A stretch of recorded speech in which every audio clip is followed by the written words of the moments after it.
हमारे साथ दूसरे खास मेहमान भी जुड़ चुके हैं। हमारे साथ लक्ष्मी श्री इन्वेस्टमेंट के head of research Anshul Jain साहब भी जुड़ चुके हैं। अंशुल भाई, गुड मॉर्निंग, कैसे हैं आप? नमस्कार नमस्कार आपके सभी दर्शकों को। अंशुल भाई, ये बताएं, ये निफ्टी कहाँ जाता हुआ दिख रहा है?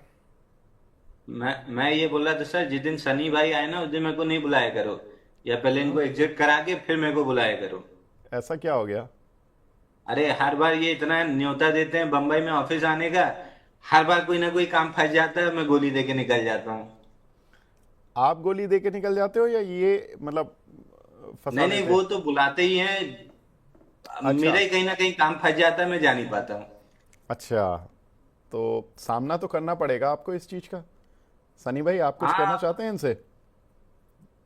बस यही कहना चाहता हूँ कि I can only infer one thing कि अंशुल भाई प्रगति पर है और अच्छी बात है, क्लाइंट से मिल रहे हैं और कंपनी का बिजनेस बढ़ रहा है। तो I think all the best, but definitely दोस्तों के लिए भी थोड़ा समय निकालना चाहिए। देखा देखा, मैं यही ताने से बचने के लिए कोई बात नहीं मैं अंशुल भाग भाई, रहा था। ये देखिए, वो बुरा नहीं मान रहे हैं, वो आपकी प्रगति को लेकर खुश भी हैं। उस साइड को भी देखिए आप। और ये ताने तो दोस्तों में चलते ही रहते हैं, इसमें क्या बात हो गई? नहीं नहीं, बिल्कुल उनका अधिकार है ताना देने का, क्योंकि पिछले एक साल से ये हो गया है और अगली बार बंबई में ये पहली, मतलब सबसे पहले अब सनी भाई के ऑफिस पे ही धावा बोलना है। चल, बहुत बढ़िया। Most Anshul welcome. अंशुल भाई, आपसे निफ्टी का लेवल भी पूछा था, वो भी बता दीजिए जरा, कहाँ लग रहा है? निफ्टी आज इनसाइड बार है सर, फ्राइडे की रेंज के अंदर ही पूरा ट्रेड हो रहा है और I am not very optimistic कि कोई रेंज ब्रेकआउट आ जाएगा। और आता भी है तो प्रोबेबली एक बार रेंज ब्रेकडाउन आने की एक्सपेक्टेशन मेरी ज्यादा है। 10 डे मूविंग एवरेज 26,018 के आसपास है। प्रीवियस स्विंग हाई भी वही था 26,010 पे। तो ये लेवल मेरे को टेस्ट होते हुए दिख रहे हैं। इन लेवल्स के आसपास कहीं अगर मिलता है तो फिर एक बार के लिए बाइंग देखना स्टार्ट करूंगा, बट फिलहाल के लिए मैं हाथ रोक के रखा हूं, क्योंकि फ्राइडे जिस हिसाब का रिएक्शन आया था मेरे को नहीं पसंद आया। या तो फ्राइडे का लो स्वीप करे विच इज एट 26,052 और 26,010 मेजर सपोर्ट है।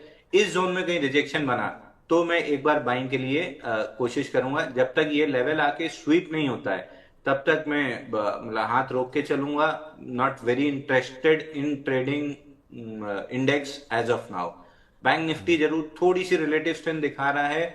59,150 के ऊपर टिक रहा है। अगर ये टिका रहता है तो फिर 1 से 2 सेशन में ये नया ऑल टाइम हाई के लिए बढ़ेगा और फिर निफ्टी को भी खींच लेगा। तो बैंक निफ्टी में क्लोजली वॉच कर रहा हूं। अगर यहाँ पे कुछ बना बढ़िया तो फिर पहले बैंक निफ्टी लेने की कोशिश करूंगा। ठीक है। तो सनी भाई हमारे साथ थे और उन्होंने कुछ एक महत्वपूर्ण बातें बताई। लेकिन अब अंशुल जी चूंकि जुड़ गए हैं और दर्शक अपने महत्वपूर्ण सवाल पूछने के लिए काफ़ी बेताब हैं, तो बढ़ते अपने खास सेगमेंट छोटे शेयरों की छलांग पर।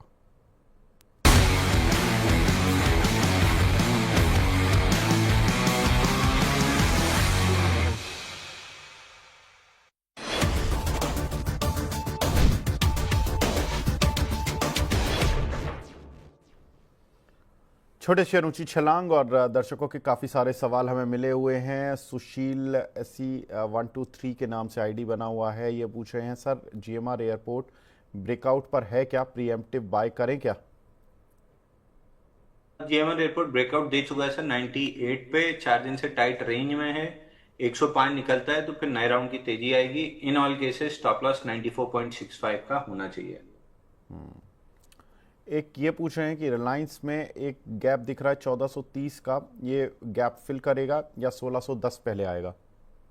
मेरे को नहीं पता सर, मेरे पर्सनल पोर्टफोलियो में है तो मैं इस पे कोई भी राय नहीं दूंगा। मेरा कैश में डिलीवरी बाई है, ऊपर कॉल शॉर्ट है। तो मल्टीपल ट्रेड्स मेरे ओपन है और रोज ही कोई ना कोई ट्रेड होता है। सेबी से पंगा ना लेते हुए I would not like to discuss on this. ये देवानगारी शुगर, जो ये छोटा वाला शेयर है, अंशुल भाई इस पे क्या करें?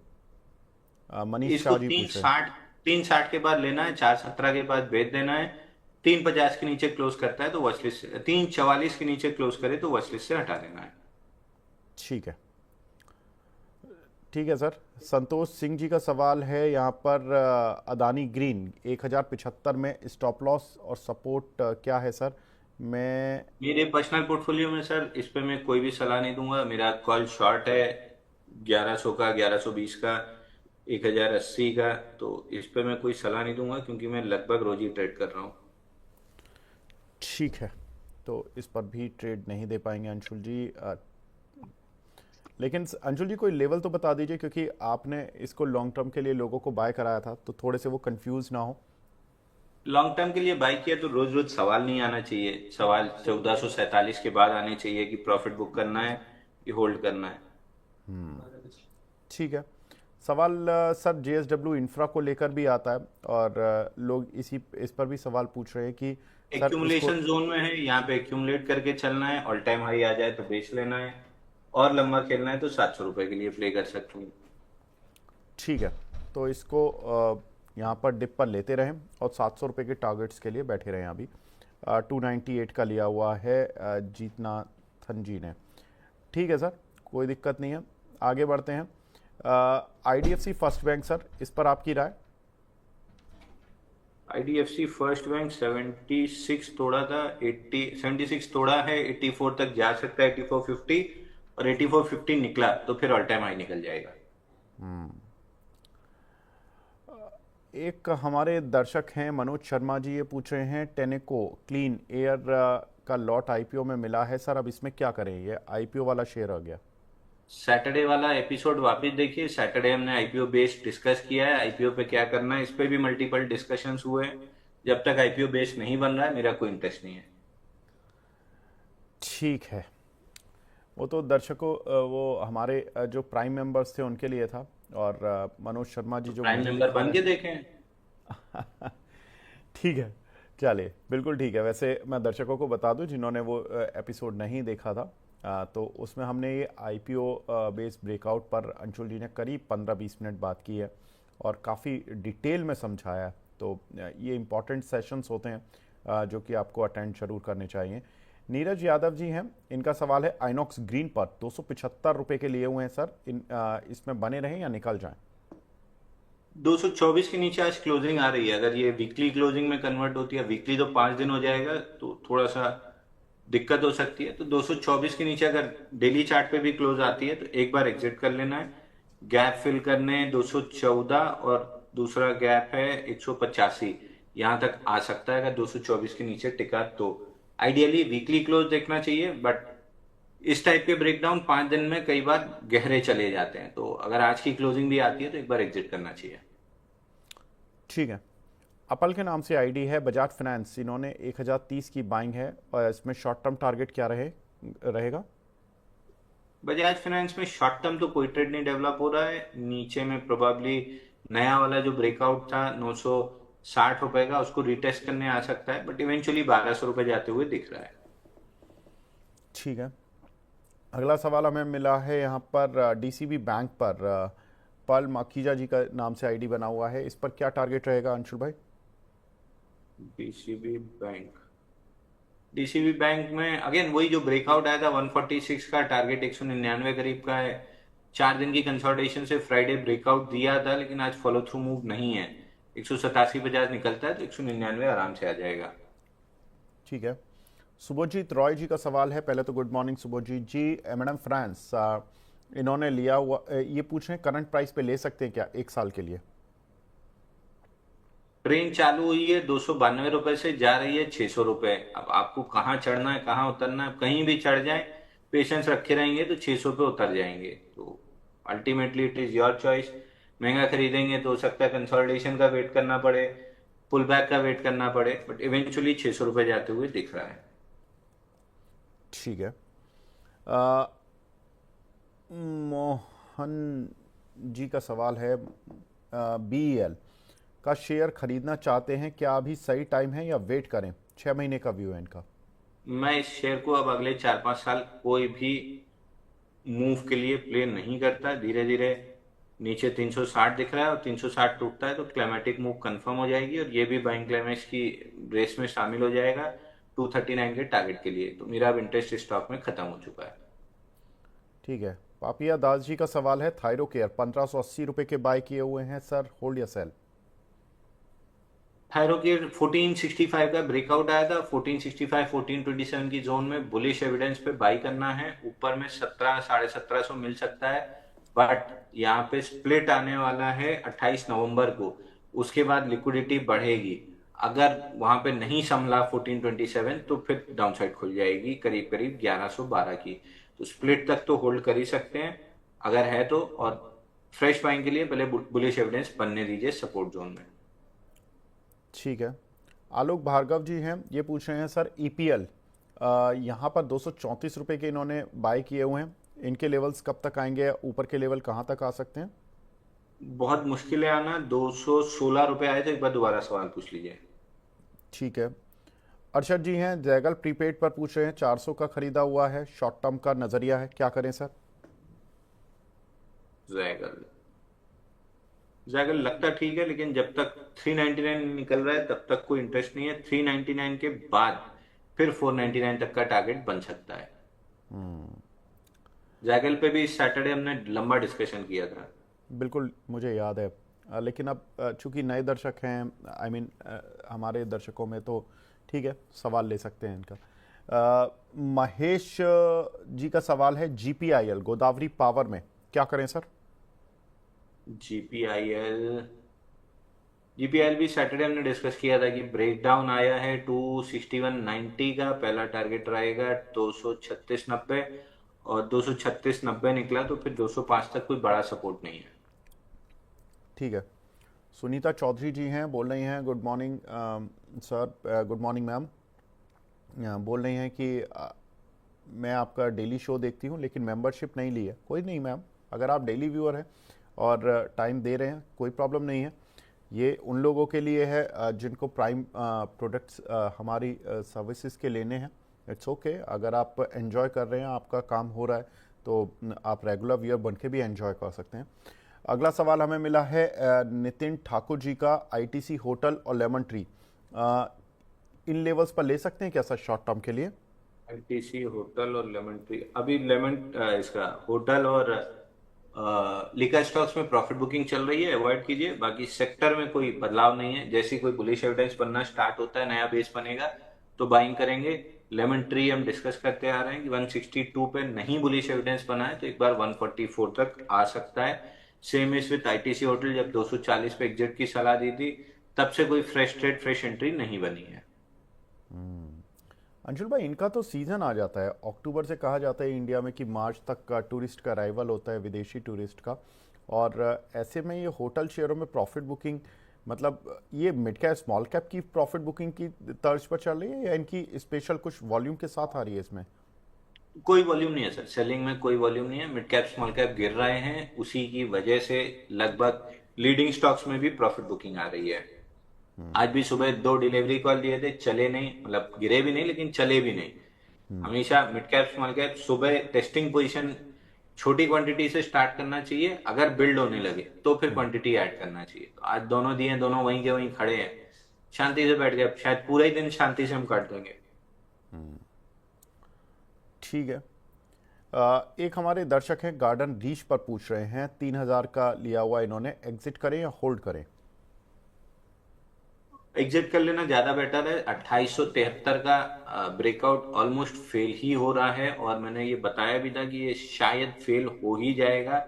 मेरा इंटरेस्ट ब्रेकआउट प्ले करने में नहीं है। अब ब्रेकआउट फेल हो रहा है, वर्टिकल डाउन मूव खुल सकती है। गैप है 1924 2095, यहां तक नीचे आ जाए तो कोई खास सरप्राइज नहीं होगा, और बल्कि उसके नीचे भी चला जाए तो मैं सरप्राइज नहीं रहूंगा। कुछ एक सुपर चैट्स मिली हैं, मोहम्मद जुनैद साहब की है। फर्स्ट क्राई, इस पर आपका व्यू सर? फर्स्ट क्राई में जो सेटअप बन रहा था वो सेटअप नहीं सक्सेसफुल हुआ। पहले जो 23 जून की वीकली कैंडल थी उसी के अंदर पूरा काम हो रहा था।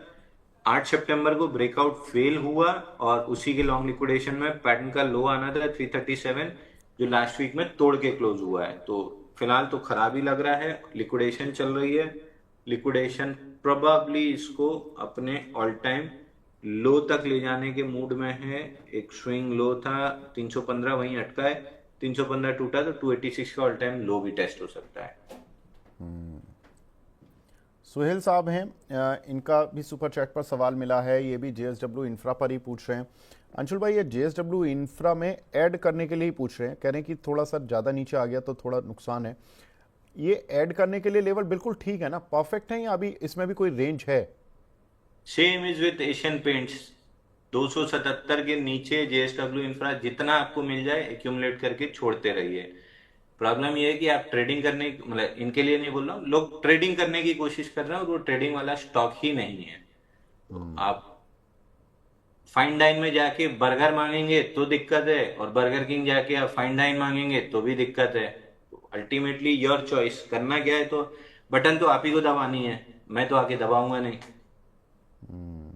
ठीक बात है, लेकिन जेएसडब्ल्यू इंफ्रा सर 277 के नीचे जितना मिल रहा है, अंशुल जी की रिकमेंडेशन है कि यहाँ पर एक्मुलेट करते जाएं। टारगेट्स बढ़े तो कोई दिक्कत नहीं है, इन्वेस्टमेंट कॉल है, आराम से रहें। वरिंदर जी ने सुपर चैट में चैट नहीं भेजी, बस अमाउंट भेज दिया सर। चैट भी भेज देते तो अच्छा रहता। अच्छा, दूसरी वाली चैट में उन्होंने भेजा है। पेनिशिया बायोटेक का इन्होंने 1000 शेयर लिए हैं सर, 465 रुपये के भाव के, क्या करें? पनासिया बायोटेक। पनासिया बायोटेक में इसमें भी एक फेल्ड ब्रेकआउट है 456 पे। लॉन्ग लिक्विडेशन में 314 और 280 आ सकता है वापस से। वही चीज रिपीट करूंगा, सैटरडे वाला एपिसोड जरूर देखिए, उसमें फेल्ड ब्रेकआउट भी हमने डिस्कस किया है कि फेल्ड ब्रेकआउट के बाद कैसे लॉन्ग लिक्विडेशन आती है। अब तक आप सुनते आए हैं, सैटरडे आपने एग्जांपल्स के साथ देखा है कि कैसे वर्टिकल डाउन मूव्स आती है, क्यों आपको ब्रेकआउट के बाद स्टॉप लॉस लगाना जरूरी है। सारी चीजें हुई हैं, तो अगर पढ़ेंगे तो आपका ज्ञानवर्धन होगा और इस टाइप के फील्ड ब्रेकआउट्स में आप आगे नहीं फंसेंगे। पीसीजे पर क्या करें? 17 रुपए की बाइंग है, कुणाल जी पूछ रहे हैं। पीसीजे 1054 के आसपास आ चुका है, यहां से मंथली या वीकली पे कोई रिवर्सल स्ट्रक्चर बना तो फिर बाई करेंगे। लगभग पहला टारगेट 20 रुपए का रहेगा, उसके बाद नए टारगेट देखेंगे। लेकिन अगर नहीं बुलिश एविडेंस मिला तो जैसे हम लेमन ट्री में वेट एंड वॉच पे हैं या बाकी स्टॉक्स पे वेट एंड वॉच पे बने रहेंगे। ठीक है, अगला सवाल हमें मिला है रोहित राज जी का, मोतीलाल ओसवाल पर क्या करें सर? शॉर्ट टर्म का व्यू आपका जानना चाहते हैं। मोतीलाल ओसवाल में अगेन उस दिन रिजल्ट खराब आए थे या क्या आया था 29 अक्टूबर को, जब गैप डाउन के साथ लगभग 8.5% नीचे बंद हुआ था। वहां से ब्रेकडाउन कंफर्म हुआ है, 893 तक नीचे आ सकता है। एक हमारे दर्शक हैं अंश साहब, ये पूछ रहे हैं, पहले तो गुड मॉर्निंग अंश जी, क्रॉस 228 के रेट के लिए हुए हैं, अभी स्पॉट प्राइस पर काफ़ी लॉस हो रहा है, क्या करें? 187 टूटने के बाद से 159 का टारगेट खुला है तो 159 आ रहा है, और 159 टूटता है तो फिर ऑल टाइम लो 150 तक आ सकता है। एक प्रीएम्प्टिव जो आईपीओ बेस था जिसका ब्रेकआउट 5 सितंबर को आया था, वो कंप्लीटली फेल हुआ है, और उसमें जो 27 मिलियन वॉल्यूम था उसका पूरा लिक्विडेशन अभी भी कंटिन्यू है। 159 150 की जोन तक ये लिक्विडेशन पूरा होगा। एनवायरो इंफ्रा में टेक्निकल और फंडामेंटल व्यू दिलवा दीजिए, 238 की बाइंग है, एवरेज कर सकता हूं या नहीं? अंशुल भाई, टेक्निकल व्यू दे दीजिए इस पर। एनवायरो इंफ्रा 243 टूटने के बाद से कंप्लीटली वीक है, और ये हम प्रोबेबली 15 दिन से डिस्कस करते आ रहे हैं कि 243 टूटा है, 223 213 की रेंज आएगा, और अगर वो रेंज नहीं प्रोटेक्ट होती है तो गैप फिल करने 194 199 की जोन में आएगा। तो अब 213 भी टूट रहा है तो 199 194 की जोन तक आ सकता है। ठीक है, fundamentally sir waste water management की कंपनी है, काफ़ी कुछ काम करती है अलग अलग प्रदेशों में, लाइक गुजरात, राजस्थान, पंजाब, हरियाणा, उत्तर प्रदेश और मध्य प्रदेश में काम ठीक ठाक है सर। लेकिन वही है प्रॉब्लम कि अभी mid cap small cap category के शेयर ज़्यादातर परेशानी हो रहे, तो इसी वजह से आपको परेशानी इस समय झेलनी पड़ रही है। वैल्यूएशन वाइज देखें तो 18 का पी मल्टीपल चल रहा है, 65 रुपये की बुक वैल्यू है, एज सच कोई प्रॉब्लम नहीं है वैल्यूएशन वाइज। और डिविडेंड यील्ड नहीं है, यानी डिविडेंड तो नहीं दे रही है, लेकिन मार्केट कैप करीब 3700 करोड़ रुपए है, तो आपको ये कुछ एक पॉइंट्स है जो मैं आपको आपके साथ शेयर कर दे रहा हूँ। और रिज़ल्ट कंपनी के ठीक ही रहे थे इस क्वार्टर के, क्योंकि 213 करोड़ के मुकाबले कंपनी का 227 करोड़ का रेवेन्यू आया, नेट प्रॉफिट 36 करोड़ से बढ़कर 50 करोड़ आया वाई ओ वाई। तो क्यू ऑन क्यू भी रिजल्ट ठीक थे और वाई ओ वाई भी ठीक थे। लेकिन वही देखना होगा कि सर जब सेंटीमेंट ठीक नहीं होता है तो वही वाली बात है, जब एक व्यक्ति की तबीयत ठीक नहीं है तो उससे खुशी की बातें करना बेकार है। तो इसी तरह से मिड कैप स्मॉल कैप का ऐसा, पूरे मिड कैप स्मॉल कैप की तबीयत ख़राब है तो उन पर हंसी अभी दिखेगी नहीं आपको। तो यही प्रॉब्लम है एनवायरो इंफ्रा की। आगे बढ़ते हैं सर। अगला सवाल हमें मिला है यहाँ पर श्रवण सिंह जी का सुपर चैट पर। सिनोरिस फार्मा और मान इंडस्ट्री शॉर्ट टर्म के लिए क्या कर सकते हैं इन दोनों पर? कौन सा फार्मा सर? सिनोरिस SENORES, ये 815 रुपए का है। तो सर एक चीज सर, आपने जो मिड कैप स्मॉल कैप के लिए कहा एकदम 100% मैं उससे एग्री करता हूँ। एक चीज उसमें ऐड कर देता हूँ कि तबीयत खराब होने के बाद स्टॉक लगभग बिस्तर पे आ जाते हैं 7-8 साल के लिए। नया जब तक बेस नहीं बनता है तब तक नए मूव नहीं आते हैं। एक चीज याद रखिए, हर रैली में जो विनर होता है अगली 4-5 रैली तक विनर 100 में से 99 स्टॉक नहीं होते हैं। तो ये चीज याद रखिए कि आप ये सोच रहे हैं कि करेक्शन के बाद ऑल टाइम हाई जल्दी आ जाएंगे, अगली 4-5 रैली तक नहीं आते हैं। हर रैली में नए स्टॉक, नए सेक्टर, नए विनर्स आते हैं। पुराने विनर नई रैली में कभी नए विनर नहीं होते हैं। इसलिए भी आपको मिड कैप स्मॉल कैप बेच के निकलना होता है जब आपके ट्रेलिंग स्टॉप लॉसेस या स्टॉप लॉसेस हिट हो रहे हैं। लार्ज कैप नहीं है कि 30% गिरने के बाद आप बाइंग स्टार्ट कर दें और वापस से ऑल टाइम हाई मिल ही जाएगा। वो मिड कैप स्मॉल कैप के साथ कहानी नहीं है। सिनोरिस फार्मा में आ जाए तो जो ब्रेकआउट था आईपीओ बेस का 617 पे लगभग पहला रेजिस्टेंस पे आ गया है। बाकी टारगेट तो उस ब्रेकआउट का 990,000 रुपए के आसपास है। अब फ्रेश बाइंग के लिए लेट हो चुके हैं। अगर आपके पास है तो आपका एक ट्रेलिंग स्टॉप लॉस 761 का बनेगा, ताकि आप अगर ब्रेकआउट खरीदें 615 में तो प्रॉफिट में 761 पे आपका ट्रेलिंग स्टॉप लॉस हिट हो जाएगा। ठीक है। दूसरा स्टॉक था इनका, दूसरा स्टॉक था मान इंडस्ट्री। मैन इंडस्ट्री 434 पे छोटा सा ब्रेकआउट बना है। ब्रेकआउट पे बहुत बेहतरीन वॉल्यूम नहीं है, प्री ब्रेकआउट जरूर इंस्टीट्यूशन कैंडल थी। तो नेक्स्ट राउंड ऑफ बाइंग तभी स्टार्ट होगी जब 470 के ऊपर क्लोज होगा। और दूसरी चीज याद रखिए कि मिड कैप स्मॉल कैप का माहौल इस समय खराब है, तो probability of working out of this breakout थोड़ी सी कम है। बाकी पैटर्न में कोई दिक्कत नहीं है, वॉल्यूम्स में बहुत ज्यादा कोई दिक्कत नहीं है। ब्रेकआउट के बाद जो वॉल्यूम नहीं बना उसका कारण भी ये जो माहौल है ये है। अंशुल भाई, एक हमारे दर्शक हैं, बड़ा इंटरेस्टिंग सवाल पूछ रहे हैं, तरुण सागर जी। उनका सवाल किसी शेयर पर नहीं है। वो बोल रहे हैं सर यूएस मार्केट में कोई बड़ी गिरावट आ सकती है क्या? ऑन चार्ट्स देखकर बताना जरा, डाउ नेस्डेक कैसे दिख रहे हैं? सर यूएस मार्केट पे बड़ी गिरावट आ सकती है नहीं, इसका हमने बड़ा डिस्कशन सैटरडे वाले एपिसोड में किया ही था कि नैस्डैक अपना टारगेट कंप्लीट करके पुल बैक देने के मूड में है और डाउ जोन्स ब्रेकआउट के पास खड़ा है।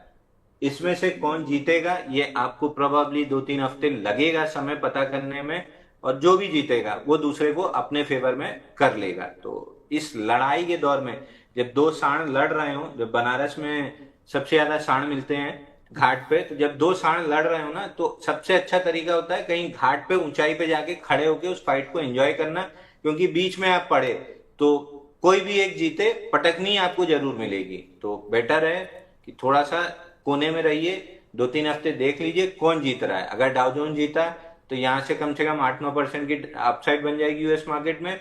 अगर नैस्डैक जीता 4 से 5% का करेक्शन आएगा, और 4 से 5% का करेक्शन लार्ज कैप में 12-13% का हो जाता है, 12 से 15%। मिड कैप स्मॉल कैप में ये हो जाता है यूएस मार्केट में। कई स्टॉक तो 80-90% गिर जाते हैं क्योंकि वहां सर्किट नहीं होता है, और लीडिंग स्टॉक्स में भी 20% की गिरावट आती है। जो विनर्स हैं या सेटअप हो रहे हैं उनमें भी 20% की गिरावट आ जाती है। तो 2 हफ्ते 3 हफ्ते समय देना ज्यादा फायदेमंद रहेगा। और एक चीज समझिए, लार्ज कैप की तरह मिड कैप स्मॉल कैप नहीं होते। मिड कैप स्मॉल कैप में cash is also a position. अगर आप कैश पे नहीं बैठ सकते तब तो पैसा कमाना पॉसिबल ही नहीं है, क्योंकि ये ग्रुप में पैसा बनता है। जब मार्केट तेजी में 10, 20, 50 एक दूसरे के ऊपर है लंबा लिवरेज लेके भी अगर प्ले करते हैं, स्टॉप लॉस लगाते हैं, अगर रिस्क मैनेज करते हैं तो लिवरेज भी काम आती है। और जब डाउन ट्रेंडिंग आता है तो आपको कैश पे बैठना होता है। बिल्कुल ठीक है सर। और इस पर हमने बात बिल्कुल ठीक कह रहे हैं आपकी की थी, और सैटरडे को आराम से कि कई बार ऐसा भी देखा गया है कि नैस्डैक गिर जाता है और डाउ खड़ा रहता है, उस समय डाउ एब्जॉर्व करता है सारे लॉस को, क्योंकि डाउ इज एन इंडिकेटर। जैसे हमारे यहाँ होता है ना सेंसेक्स और निफ्टी, तो हमारे यहाँ डाइवर्सिफाइड है शेयर्स दोनों में। मतलब ऐसा नहीं है कि एक इंडेक्स गिरा तो वो पूरा एक पर्टिकुलर सेक्टर को ही प्रभावित करता है। नैस्डैक अगर गिरता है तो वहाँ पे टेक शेयरों का गिरना लगभग तय माना जाता है कि आज टेक शेयर गिरे होंगे अगर नैस्डैक गिरा है। और किसी दिन अगर डाउ गिरता है तो ये माना जाता है कि अमेरिकन मार्केट ब्रॉडली गिरा है। जिस दिन दोनों गिरते हैं उस दिन यही माना जाता है कि अच्छी खासी हेल्दी करेक्शन आई है। कई बार ऐसे इंसिडेंट्स भी देखे गए हैं कि डाउ ग्रीन में खड़ा रहता है या डाउ गिरता नहीं है और नैस्डैक पूरा धराशायी हो जाता है। और ऐसे इसके रिवर्स इंसिडेंट्स भी देखे गए हैं कि टेक शेयरों में खरीदारी है तो नैस्डैक ग्रीन में बंद होता है और डाउ ओवरऑल अमेरिकन मार्केट में बाकियों में गिरावट रहती है तो उसलिए डाउ रेड में बंद होता है। तो ये भी कुछ चीज़ें होती हैं सर। तो अभी जो अंशुल जी कह रहे हैं कि नैस्डैक या तो गिर सकता है 5-6% और डाउ अगर चला तो करीब 10% तक चल सकता है, तो ये थोड़ा आपको ध्यान देना है। अगला सवाल है हनुमान धनखड़ जी का। बोल रहे हैं अंशुल जी की कैलकुलेशन बहुत अच्छी होती है सर, हिंदुस्तान कॉपर पर अपना व्यू बता दीजिए। तो हिंद कॉपर में बाइंग क्लाइमेक्स हुआ है, स्टोरी बहुत अच्छी है, लेकिन चार्ट पे वो वैलिडेट नहीं हो रही है। तो 360 निकलने तक तो मैं लॉन्ग नहीं करूंगा। अगर ये गिरावट, क्योंकि डबल टॉप का ब्रेकडाउन आया है 9 अक्टूबर वाला हाई, और फिर वही हाई 11 नवंबर को बना है, बीच की नेकलाइन टूट रही है। अगर ये इसी तरीके से ब्रेकडाउन कंफर्म होता है तो 284 तक आराम से आ सकता है, और मे भी 284 के नीचे भी आ जाए, क्योंकि 2 अटेम्प्ट ब्रेकआउट के थे तो लॉन्ग्स बहुत सारे फंसे हुए होंगे। एक यश सिंह साहब हैं, ये पूछ रहे हैं HDFC बैंक 942 रुपये से बाय किया है, 2 साल का व्यू जानना चाहते हैं अंशुल भाई, इस पर क्या करें। 2 साल में तो करीब 50% रिटर्न आपको अगर मिल जाता है तो मेरे को बहुत सरप्राइज नहीं होगा। 14-15-1500 के आसपास निकल जाएगा। लार्ज कैप में इतना दिमाग लगाने की जरूरत नहीं है। लार्ज कैप या 6 महीने कंसोलिडेट कर लिया तो ब्रेकआउट पे बाय कर लीजिए। हाई से 30% गिर गया तो 2-3 महीना समय लगेगा। जैसे L&T, कोटक जल्दी चल गए, एशियन पेंट थोड़ा समय लगा के चला, ACC अभी नहीं चला है, अब चलेगा जब भी मूव आएगी। तो लार्ज कैप में कोई बहुत दिक्कत नहीं है। या तो 6 महीने अगर रेंज में है तो ब्रेकआउट पे बाय कर लीजिए, या फिर 30% गिरने के बाद बाइंग स्टार्ट कर दीजिए। वहां इतना दिमाग लगाने की जरूरत नहीं है। इसमें ऑलरेडी जून से कंसोलिडेशन है, स्प्लिट का भी पूरा एब्जॉर्प्शन कंप्लीट कर चुका है। जैसे 1016 के ऊपर टिकना स्टार्ट करेगा, 1400 से 1500 की राह ये पकड़ लेगा। आइनॉक्स इंडिया सर 1250 रुपए की बाइंग है, इसको होल्ड करें या एवरेज। इसमें भी वही दिक्कत है sir, mid cap small cap नहीं चले तो ये भी अपना ब्रेकआउट नीचे मतलब ऊपर फेल कर दिया। 1260 निकले तो आपका इंटरेस्ट होना चाहिए। और एक अर्निंग्स का शायद ये गैप था या पोस्ट अर्निंग गैप था 19 नवंबर को, गैप डाउन। ये पहले गैप फिल करना बहुत जरूरी है 1200 तक, और फिर 1260 का ब्रेकआउट लेना जरूरी है। इस स्टॉक में ठीक ठाक सेकेंड IPO बेस बन रहा है, लेकिन 1260 के ऊपर टिकना बहुत जरूरी है, नहीं तो फिर लिक्विडेशन स्टार्ट हो जाएगी। तो लेना है तो 1260 के ऊपर लीजिए, लिया हुआ है तो फिर आप स्टॉप लॉस ले लीजिए 1090 रुपए का। ठीक है सर, आगे बढ़ते हैं। अगला सवाल हमें मिला है यहाँ पर PCJ पर 17 रुपए की बाइंग है, इसमें क्या करना है अंशुल भाई। PCJ ने भी थोड़ा परेशान कर दिया, रिजल्ट अच्छे लेकिन काउंटर का रिएक्शन उल्टा। हमेशा इन्वेस्टेड रहना जरूरी नहीं है ना। जब आपका ATR एक्सटेंशन आया था 7 जुलाई को 1965 पे ATR एक्सटेंशन देख के आप निकले होते तो उसके बाद से मूविंग एवरेज कहीं अलाइन ही नहीं हुए हैं। मेजर सपोर्ट 1054 था जो टेस्ट होना था, वो हो गया। यहां से बुलिश एविडेंस मिलेगा तो बाई करेंगे, नहीं मिलेगा तो छोड़ देंगे। So always invested. मतलब शादी थोड़ी है कि आपको मरते दम तक और 7 जन्म तक निभानी है। ये तो फ्लर्टिंग है, जब तक मिल रहा है तब तक ठीक है, आप उसके साथ रहिए। जब लड़ाई झगड़ा चालू हो जाए तो अलग हो जाइए। तो जैसे ही ATR एक्सटेंशन कैंडल मिली आप पहले उससे हट जाइए, उसको एब्जॉर्ब हो जाने दीजिए, वापस से मूविंग एवरेज अलाइन होने दीजिए। ये पेशेंस डेवलप करना सीखना पड़ेगा। 1054 के आसपास अगर बना लेंगे, नहीं बना नहीं लेंगे। लेमन ट्री 161 के आसपास वेट कर रहे थे ना कि बना तो लेंगे, नहीं बना, नीचे आ गया, लिक्विडेशन स्टार्ट हो गई, फिर बैठे हैं 141 के लिए। वेट एंड वॉच का अप्रोच बहुत ज्यादा मिड कैप स्मॉल कैप में जरूरी है। ठीक है सर। अगला सवाल हमें मिला है यहाँ पर विवेक शॉ साहब का। ये पूछ रहे हैं सर सम्मान कैपिटल, इस पर आपकी राय। सम्मान कैपिटल हमारे टारगेट कंप्लीट किया, उसके बाद से कोई भी ट्रेड डेवलप नहीं हुआ, और 175 टूटने के बाद तो क्लियर कट लिक्विडेशन स्टार्ट हुआ है। 153 तक आना था जो थर्सडे आ गया है। फ्राइडे ठीक रिएक्शन था, आज का रिएक्शन वापस खराब है। अगर 153 निकला तो फिर 132.80 का टारगेट खुल जाएगा। ठीक है, जीवी के पावर में बताइए सर। गुंजन तिवारी जी पूछ रही हैं, इसमें क्या करें। जीवी के PIL जो 3 रुपए का शेयर है, लेना ही नहीं है आप। हाँ सैटरडे वाला एपिसोड देखिए, मूविंग एवरेज लगाइए 10, 20, 50 तीनों टाइम फ्रेम पे। किसी टाइम फ्रेम पे आपको एक दूसरे के ऊपर नहीं मिलेंगे, तो लेना ही क्यों है ये स्टॉक। एक हमारे दर्शक हैं, ये पूछ रहे हैं, हर्षा जी हैं, ये पूछ रहे हैं कि सर स्टरलाइट टेक में अगर मुझे कुछ रेंज में प्ले करना हो तो वो रेंज क्या होगी। स्टरलाइट टेक में प्ले नहीं करता, क्योंकि बाइंग क्लाइमेक्स है, उसके बाद से नीचे आया है, उसके बाद से रेंज है। कम से कम 179 निकलने के बाद में प्ले करता, क्योंकि प्रीएम्प्टिव जो बाई बनी थी इसकी 116 की, वो 138 पे जाके फेल हुई, और 116 नहीं टूटना चाहिए था जो टूट गया है। अब 105 मेजर सपोर्ट है अगर आप रेंज प्ले कर रहे हैं, क्योंकि एक भाई साहब मेरे को याद है जिंदल वर्ल्ड में 3 बार रेंज प्ले किए, टाटा टेक में 3 बार रेंज प्ले किए, चौथी बार जब रेंज ब्रेकडाउन आया तो निकले ही नहीं। अब वो गले में घंटी बंध गई है। तो 105 के आसपास लेना है, अगर लेना ही है रेंज प्ले करना है तो 105, 126, 50 की रेंज है। लोअर एंड पे लीजिए, अपर एंड पे बेचिए। लोअर एंड से 2-3 रुपए नीचे 102 का स्टॉप लॉस ले लीजिए। देखिए ये बहुत इंपॉर्टेंट है कि आप रेंज प्ले कर रहे हो, 105, 126 की रेंज है, लेकिन आपको 102 का स्टॉप लॉस भी लगा कर चलना है। नहीं लगाया तो दिक्कत हो जाएगी। एक दर्शक हैं तिलकनगर इंडस्ट्रीज़ में पूछ रहे हैं, 3 महीने का चार्ट में कप एंड हैंडल पैटर्न बन रहा है क्या। अंशुल भाई बड़े हमारे इंटरेस्टिंग दर्शक हो गए हैं आजकल, आपकी सारी लैंग्वेज जानने लगे हैं, वो पूछते हैं वही सवाल। सर अगर इन्फॉर्म्ड ट्रेडर्स की कम्युनिटी बनती है तो ओवरऑल इकोसिस्टम को फायदा होता है।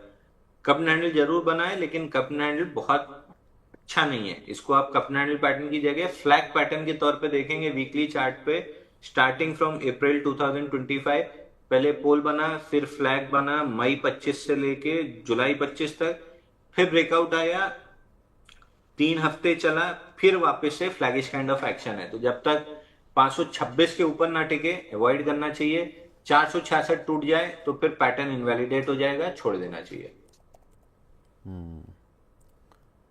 एक हमारी दर्शक हैं नैन्सी जी, ये पूछ रहे हैं कि पहले तो गुड मॉर्निंग नैन्सी जी, ये बोल रही हैं इतना क्या हो गया, सब कुछ गिर रहा है सर। ये जो एक शेयर लिया हुआ है इन्होंने Canara Robeco asset management company, 315 का लिया हुआ है, 297 आ गया है।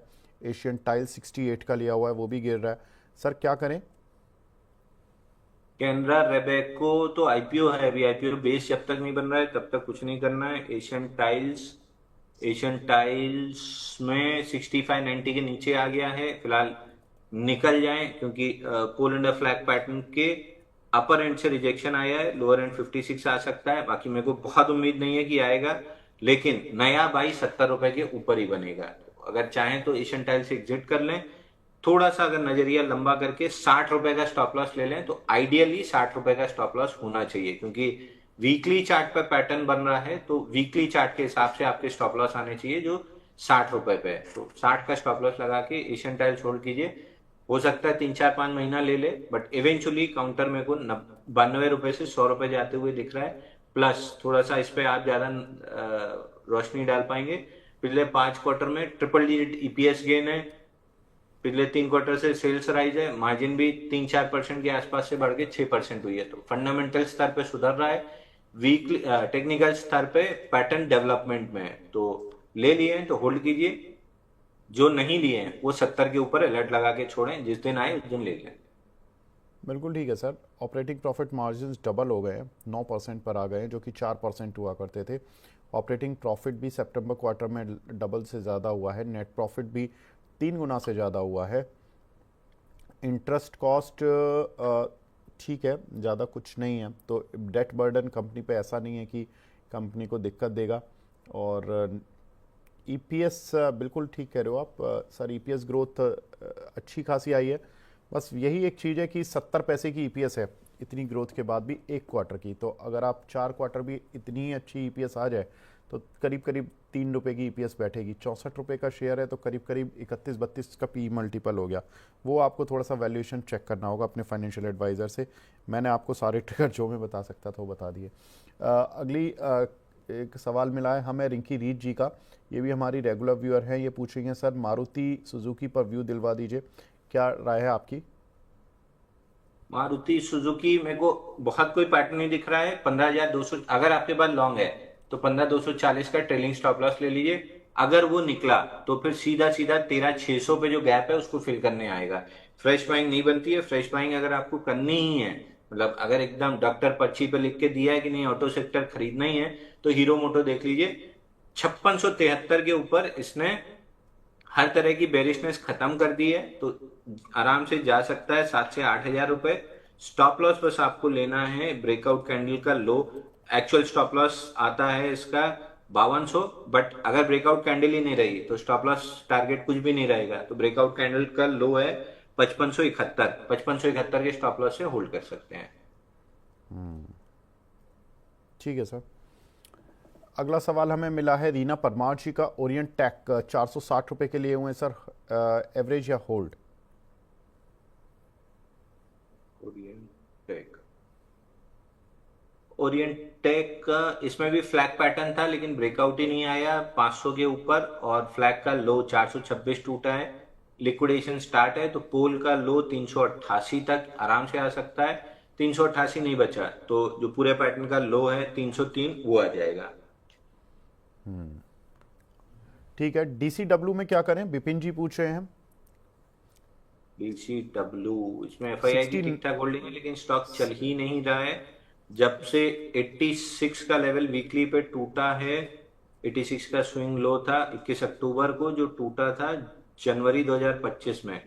इसके लिक्विडेशन का टारगेट 50 रुपए 63 पैसा है, तो एक बार 50 रुपए 63 पैसा आते हुए दिख रहा है। 69 का इनका खरीदा हुआ है अंशुल भाई। तो अभी एक बार क्वांटिटी हल्की कर लें या ख़त्म ही कर लें? मेरे ख्याल से इससे आपको निकल के वॉच लिस्ट में ऐसे उंगली उठाइए, डिलीट बटन दबाइए और 1-1.5 साल इसको देखना बंद कर दीजिए। 1-1.5 साल, चलिए। अगर इस बीच में मिड कैप स्मॉल कैप चल गए अंशुल भाई तो फिर घूम तो के भी कहीं मुश्किल है सर, इसमें इसमें बेस बनना बहुत जरूरी है, कम से कम 7-8 महीने का। आप एक सिंगल पिलर के ऊपर अगर 4 माले की बिल्डिंग बना देंगे तो वो गिरेगी भी उतनी तेज। तो पहले चारों मतलब पूरा नींव बनना बहुत जरूरी है। ये भी हमने सैटरडे डिस्कस किया था, bigger the base bigger the move. जब तक बेस नहीं है खरीदने का कोई मतलब नहीं है मिड कैप स्मॉल कैप। साक्षी जी पूछ रही हैं सर निप्पॉन इंडिया एएमसी, इसमें क्या खरीदें, इसमें क्या करें सर लॉन्ग टर्म के लिए? निप्पॉन इंडिया एएमसी, एएमसी के स्टॉक चल नहीं रहे सर। ऊपर से एचडीएफसी एएमसी में शायद स्प्लिट या बोनस कुछ आना है, तो वो जब करेक्ट स्प्लिट बोनस के बाद हमने देखा है 100 में से 80 स्टॉक करेक्ट ही होते हैं या साइडवेज चले जाते हैं। फॉर एग्जांपल 6 महीने से एचडीएफसी बैंक, अगले 4-6 महीने के लिए कोटक बैंक जा सकता है। तो एचडीएफसी एएमसी अगर कंसोलिडेशन या करेक्शन में गया तो पूरा सेक्टर ही दब जाएगा, क्योंकि उसी के भरोसे बाकी स्टॉक्स में भी बाइंग आई थी। तो नाम इंडिया भी खराब लग रहा है, एचडीएफसी एएमसी कंसोलिडेशन में दिख रहा है। तो अगर लीडर कंसोलिडेट करता है तो फिर इन स्टॉक्स में करेक्शन आता है। 770 पहला सपोर्ट रहेगा नाम इंडिया का, 779, वो अगर नहीं बचा तो 706। ठीक है। एक दर्शक हैं, इनका सवाल है क्रोनॉक्स पर, इसमें क्या करें सर? किस फिगर? क्रोनॉक्स लैब का व्यू बता दीजिए, 184 की बाइंग है। मैं भी यही देख रहा हूँ क्रोनॉक्स लैब साइंस लिमिटेड, हाँ, KRON, KRONOX, हाँ। हाँ। आईपीओ वाला स्टॉक दिख रहा है सर, डेटा बहुत ज्यादा नहीं है, लोअर हाई बना है और आईपीओ लो चैलेंज होगा 137 132 की जोन में, तो यहाँ तक आते हुए दिख रहा है। एक्यूटास नहीं है। ठीक है। एक हमारे दर्शक हैं योगेश्वर जी के नाम से आईडी बना हुआ है, बहुत लंबा आईडी है। अंबुजा सीमेंट में फ्रेश एंट्री ले सकते हैं क्या? अगर इन्वेस्टर हैं तो लेके ऑल टाइम हाई के लिए प्ले कीजिए, ट्रेडर हैं तो बिल्कुल मत छेड़िए, it is not a trading counter. Anil Mishra ji मगर बोल रहे हैं। बाइंग की रेंज भी है सर, बाइंग यहाँ नहीं हाँ। करनी है, बाइंग की रेंज भी है 529 ओके। रुपए से 511 रुपए के बीच में। सैटरडे ये चार्ट लगा के भी हमने डिस्कस किया था कि इस रेंज में बाई करना है। ठीक है। अनिल मिश्रा जी पूछ रहे हैं सर, एंथम बायोसाइंस लगातार गिर रहा है, इसमें क्या करें? होल्ड करें या एवरेज? अभी कुछ नहीं करना है सर, 701 का आईपीओ लो टूटा था, उसके बाद तो आपको लॉन्ग रहना ही नहीं है जब तक पूरा बेटम बॉटम बना के आईपीओ बेस ना बनाए, तब तक आपको इससे दूर रहना है। जब आईपीओ बेस बनेगा तब जरूर स्टॉक को बाई करके थोड़ा सा लंबा प्ले करना चाहिए, क्योंकि कंपनी बहुत अच्छी है। ओसवाल पंप के भी आईपीओ वाले शेयर पड़े हुए हैं भावना प्रधानानी जी पर। ये बोल रहे हैं कि इसमें क्या करें सर?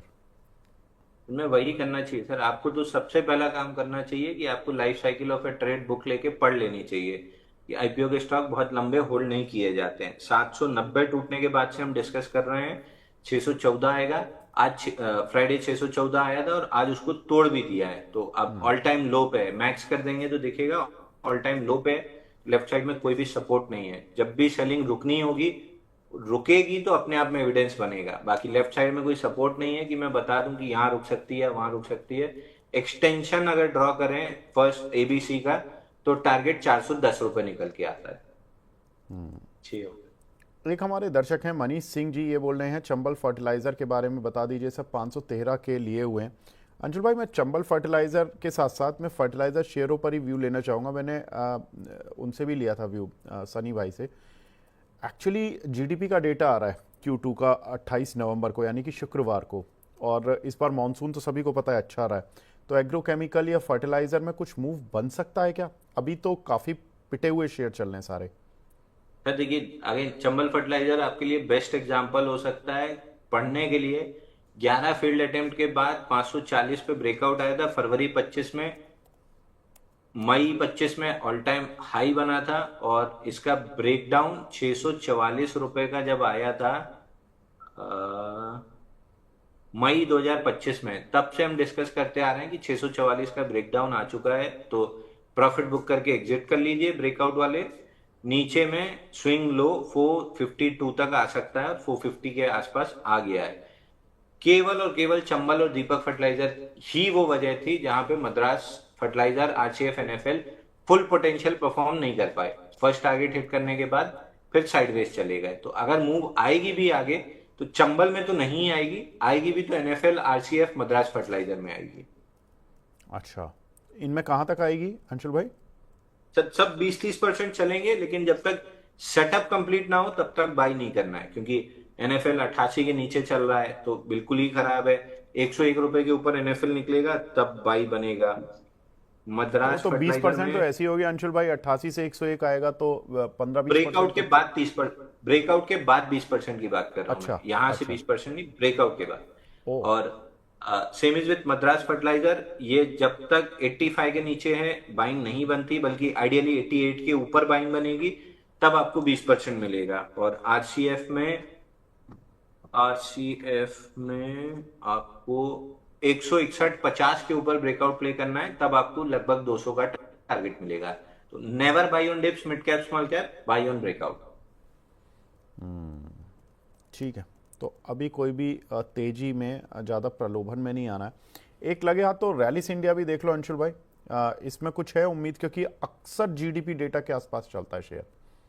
रैलिस इंडिया में सर अगेन बाइंग क्लाइमेक्स हुआ था 309 पे, नीचे आया 195, फिर ऑल टाइम हाई स्वीप किया है, वापस आया और स्वीप किया, और फिर दोबारा बाइंग क्लाइमेक्स वही 343 के आसपास हुआ, जिसका अभी फिलहाल पहला टारगेट 238 है। तो 238 के अराउंड अगर कोई अच्छी न्यूज आई बाउंस बैक कर सकता है, बाकी लॉन्ग टर्म के लिए मेरे को नहीं समझ में आ रहा है स्टॉक। ठीक है। नीलेश दोषी जी कह रहे हैं अंशुल जी आज मूड में नहीं है। सर कैसा मूड नहीं नहीं सर, चाहते हो? एकदम मूड में है, मेरे को सर्दी हो रखी है बहुत तेज। अच्छा, चलिए। अ, आशु जी हैं, वो बोल रहे हैं ग्रेट शो अंशुल जी। प्रियंटिव बाई का आरबीए जो बर्गर किंग के नाम से है, 80 रुपये में जुलाई मंथ में लिया था। अभी कोई फ्रेश व्यू दे दीजिए, मैं 6 महीने और रख सकता हूँ। इसमें प्रीएम्प्टिव बाई बना था 80 रुपए का 18 सितंबर को। उसी दिन 8-9% रिटर्न दिया, और 4 दिन बाद उसका लो जब 79 समथिंग था, 80.06 वो टूटा। उसके बाद से सेटअप खत्म हो चुका है। अभी ऑल टाइम लो टेस्ट करने जा रहा है 59-60 की जोन में। वहां से कोई रिवर्सल बना तो बाई करेंगे, नहीं बना मतलब बाई तो नहीं करेंगे, बाई तो 8650 के ऊपर ही करेंगे। नया बेस कुछ बनने लगा तो ये 8650 का पिवट नीचे की तरफ रिवाइज होगा। तो फिलहाल का पिवट 8650 पे है, उसके नीचे तो कोई भी बाई नहीं करना है। ठीक है। सागर सीमेंट ये है, सुमन जी का सवाल है, 249 रुपये के लिए हुए सर, इस पर आपकी राय? सागर सीमेंट आप एक्यूमुलेशन या तो 200 के आसपास कीजिए, या फिलहाल 260 निकलने का वेट कीजिए, तब कीजिएगा। और ले चुके हैं तो शांति से छोड़ दीजिए 2-3 साल के लिए।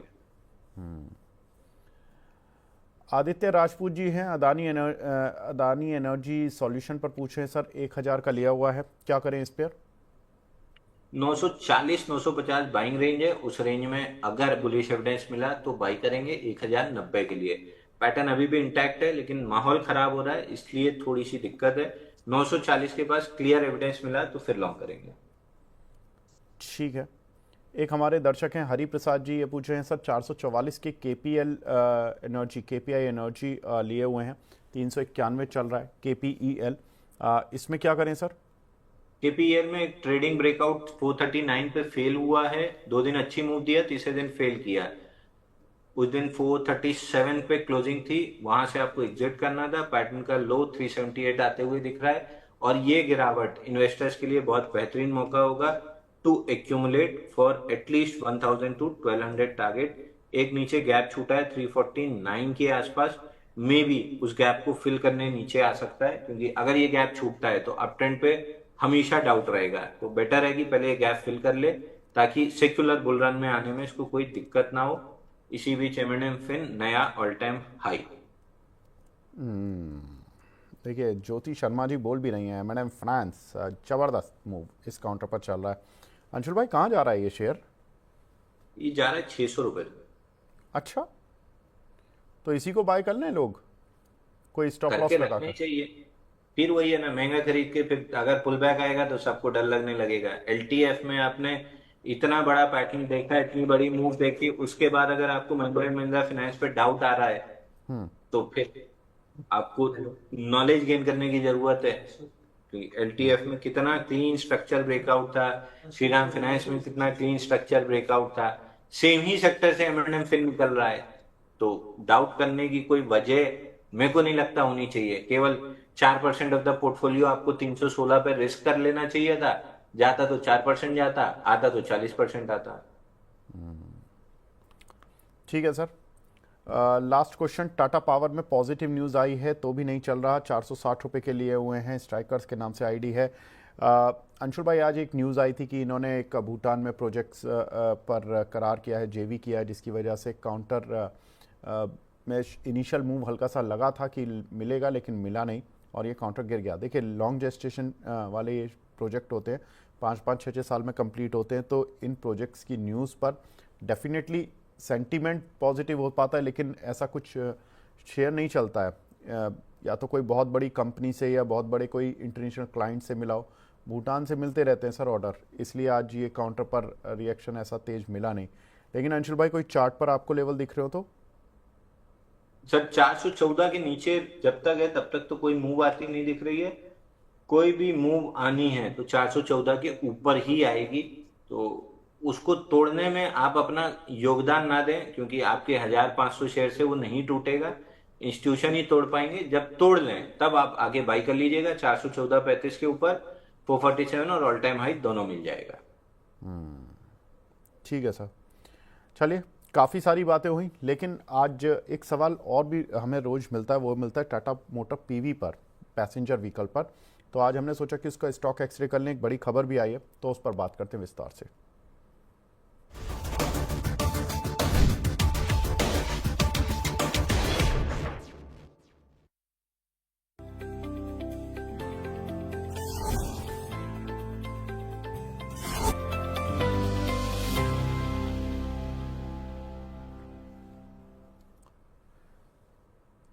टाटा मोटर पैसेंजर व्हीकल, इस पर आज करेंगे stock x ray.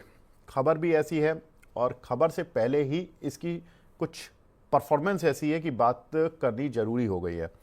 Tata motor passenger vehicle पर खबर ऐसी है कि थोड़ी नेगेटिव है कि दिसंबर 19 को एक फैसला होने जा रहा है जिसमें कि इंडिगो की एंट्री और टाटा मोटर पैसेंजर व्हीकल की एग्जिट सेंसेक्स से हो सकता है। सेंसेक्स में देखिए 30 कंपनियां रहती हैं और उसमें से एक कंपनी का आना और दूसरी कंपनी का जाना, इससे क्या होता है कि फ्लो जो होता है, इंस्टीट्यूशनल फ्लो जो होता है वो शिफ्ट हो जाता है। वो कैसे होगा कि अगर टाटा मोटर्स लोग, बहुत सारे इंडेक्स वाले जो लोग होते हैं, इंस्टीट्यूशंस होते हैं जो इंडेक्स के शेयर्स में ही ट्रेड करते हैं, तो वो अपना आउटफ्लो उनको करना पड़ता है। उस शेयर को निकलने पर उनको वो शेयर बेचना पड़ता है क्योंकि वो इंडेक्स का पार्ट ही नहीं रहेगा। तो ये टाटा मोटर पैसेंजर व्हीकल में करीब 19 करोड़ डॉलर का आउटफ्लो लेकर आ सकता है। वहीं इंडिगो की एंट्री उस काउंटर पर करीब 31.5 करोड़ डॉलर का इनफ्लो लेकर आ सकती है। तो ये दो शेयर लाइमलाइट में हैं। आज इसी तर्ज पर काम भी कर रहे हैं, इंडिगो ऊपर, टाटा मोटर पैसेंजर व्हीकल नीचे। लेकिन हम बात कर रहे हैं डीप में जाकर टाटा मोटर पैसेंजर व्हीकल की। इस शेयर का प्रदर्शन देखो, नवंबर महीने में ही करीब ये काउंटर 14% गिर चुका है, लगातार गिरता ही जा रहा है। और अप्रैल 2024 में एडजस्टेड लो था इसका 320 रुपये 64 पैसे। चूँकि टाटा मोटर पैसेंजर व्हीकल और कॉमर्शियल व्हीकल अलग अलग हुए, तो डिमर्जर के बाद पैसेंजर व्हीकल तो पहले लिस्ट हुआ, कॉमर्शियल व्हीकल हाल ही में लिस्ट हुआ है, नवंबर में हुआ है, और अक्टूबर में पैसेंजर व्हीकल दोबारा से लिस्ट हो गया था। तो ये पैसेंजर व्हीकल वाला जो शेयर है इसका एडजस्टेड लो है 320 रुपये 64 पैसे, जो हाल फिलहाल का लो है। अब क्यों गिरा शेयर? देखिए, सेंसेक्स से एग्जिट हो रहा है, इस तरह की खबरें हैं, ये तो सेंटीमेंटल अभी इसको परेशान कर ही रही हैं। लेकिन प्रॉब्लम यह है कि इस बिजनेस में जो पैसेंजर व्हीकल वाला है उसमें JLR कंपनी का कार बिजनेस इंडिया वाला, और तीसरा इनके जो EV वगैरह के रहते हैं वो बिजनेसेस हैं। अब क्या है कि JLR जो इनका मेन बिजनेस है, JLR की गाइडेंस घटी। वो किस लिए घटी कि साइबर अटैक हुआ था, आपको याद होगा Q2 में, जिसकी वजह से इनके रिजल्ट्स भी खराब आए थे। कंपनी ने अपनी जो एबिट मार्जिन की गाइडेंस थी वो पहले 5 से 7% के बीच की दे रखी थी JLR को लेकर, वो घटाकर 0 से 2% की कर दी है। यानी कि ये साल तो JLR के लिए कुछ खास रहने वाला है नहीं। दूसरा प्रॉब्लम क्या आया कि चीन में लग्जरी टैक्स लगा, जिसकी वजह से इनका जो एक बड़ा मार्केट है चीन में भी, वहाँ से भी इनको थोड़ा सा डेंट लग रहा है। अमेरिका ने टैरिफ कम किए यूरोप के साथ और UK के साथ, लेकिन उनका जो इफेक्टिव टैक्स रेट था पहले वो 2.5% था, अब टैरिफ लगने के बाद भी 10 और 15% है। दैट मीन्स कि कहीं ना कहीं डिमांड साइड पर थोड़ा तो इम्पैक्ट है टाटा मोटर्स के लिए। तो ये थोड़े से कुछ प्रॉब्लम है। Q3 अभी भी कुछ ब्रोकरेज हाउसेस की रिपोर्ट्स कह रही हैं कि यहाँ पर अभी वीक ही रहेगा, यानी कि अक्टूबर दिसंबर क्वार्टर भी वीक ही रहने वाला है। जनवरी से देखेंगे कि रिकवरी आएगी या नहीं आएगी। लेकिन उम्मीदें कहाँ से हैं? देखिए, जिन दर्शकों के पास है, जिन निवेशकों के पास है, उनके लिए उम्मीद क्या है? इनकी एक लॉन्ग अवेटेड कार सियरा दोबारा से रीलॉन्च होने जा रही है, जो कि काफ़ी फेमस कार थी अपने समय में। अब उससे सेल्स बढ़ने की उम्मीद है। दूसरा, इनकी जो दो कार हैं नेक्सॉन और हैरियर, इस पर PLI जो प्रोडक्शन लिंक्ड इंसेंटिव होता है उसका बेनिफिट मिल सकता है। तो ये एक दो ट्रिगर होंगे जो कि शॉर्ट टर्म में कंपनी के लिए प्ले भी कर सकते हैं, जो बचा सकते हैं। HDFC सिक्योरिटी क्या कहता है इस काउंटर पर? देखिए, उन्होंने वैल्यूएशन तीनों पार्ट्स की है। JLR की वैल्यूएशन है 156 रुपये। पैसेंजर व्हीकल इंडिया की जो पैसेंजर व्हीकल का जो बिजनेस है उसकी वैल्यूएशन है 154 रुपये, और टाटा टेक में जो कंपनी का स्टेक है उसकी हिस्से की वैल्यू है करीब 32 रुपये। तीनों मिलाकर टोटल वैल्यू बनती है 342 रुपये। अब वो यही कह रहे हैं कि भाई रेटिंग है उनकी रिड्यूस की और टारगेट रहेगा 342 रुपये का। HDFC सिक्योरिटीज़ की राय है। अब लगभग HDFC सिक्योरिटीज़ की टारगेट पर ये काउंटर आता भी जा रहा है। अब यही मेरा सवाल है अंशुल भाई कि अब चूंकि ये जो लोअर वाले टारगेट थे, खराब खबरें थी, वो आ चुकी हैं 357 और 342 में ज़्यादा अंतर नहीं रह गया, लेकिन जिसने 420 430 के लेवल देखे हो उनके लिए परेशानी तो है। 342 सपोर्ट है या 342 के आसपास कहीं आपके लेवल्स आ रहे हैं, या अभी और नीचे गिरने की चांसेस हैं? किया था कि 378 के नीचे अगर वीकली क्लोजिंग आती है तो फिर 320 रुपए 70 पैसे का जो स्विंग लो है वो टेस्ट होते हुए दिखेगा। तो फाइनली कंफर्म हो चुका है, 320 रुपए आते हुए दिख रहा है। ठीक है, अब 320 के आसपास अंशुल भाई अगर सपोर्ट अच्छा खासा है, देखिए अब यहां से जिस व्यक्ति ने 15% का लॉस झेल लिया, या तो उसके पास एक ऑप्शन बचता है कि वो और 10% झेल ले, 320 तक का भी झेल ले, 342 का भी झेल ले। वहां पर तो कुशन मिल जाएगा, या वहां से भी अभी और मतलब परेशानी बन सकती है? ये यहां से कहीं से कोई नीचे का लेवल लेके ये बाउंस करने की भी तैयारी कर सकता है? अगर करेगा बाउंस तो कहां तक जाएगा? तो देखिए लार्ज कैप स्टॉक है और ऑल टाइम हाई से अगर 50% गिर गया है तो नेचुरली बाई बन जाता है। तो मैं तो 320 286 की जोन में अगर किसी को लेना है तो एक्यूमुलेशन की ही सलाह दूंगा, क्योंकि इसके बाद बेचा नहीं जाता, 30% के बाद तो खरीदा जाता है। और अगर ये 50% नीचे मिल रहा है तो ये आइडियली बहुत बेहतरीन बाई है। अब थोड़ा समय लग सकता है रिवर्सल आने में, but eventually all time high वापस आपको मिल ही जाएगा। ठीक है, तो यहाँ पर थोड़ा सा डैमेज तो हो चुका है, थोड़ा डैमेज और झेलना पड़ेगा जो दर्शक हैं उनको। और दिसंबर वाली जो खबर है, जब ये सेंसेक्स से बाहर जाएगा, अगर ऐसा हुआ, ये खबर कंफर्म होगी, तब अभी तो सेंटिमेंटल इम्पैक्ट, एक खबर आई है मार्केट में फ्लोट हो रही है, जब ये खबर कंफर्म हो जाएगी और पूरी तरह से इसका इम्पैक्ट आ जाएगा, तो थोड़ा सा काउंटर को और प्रॉब्लम झेलनी पड़ेंगी। उस प्रॉब्लम में 342 आएगा, 320 आएगा, वहाँ पर आपको देखना है। वहाँ से फिर आपको 320 के आसपास से एक्यूमुलेशन शुरू कर देना है। एक्यूमुलेशन मतलब थोड़ा बहुत धीरे धीरे करके बाय कर सकते हैं आप, वरना उस समय रिव्यू कर लेंगे कि टाटा मोटर पैसेंजर व्हीकल पर और क्या करना है। तो फिलहाल ये रिपोर्ट और टाटा मोटर पैसेंजर व्हीकल पर ये हमारा एक्सरे, जो कि अंशुल जी ने भी इस पर लगाया मोहर कि अभी थोड़ा सा प्रॉब्लम में तो ये शेयर रहेगा शॉर्ट टर्म में, फिर उसके बाद देखते हैं। ठीक है अंशुल जी, बहुत बहुत शुक्रिया हमसे जुड़ने के लिए सर, अपना कीमती समय देने के लिए। Thank you so much.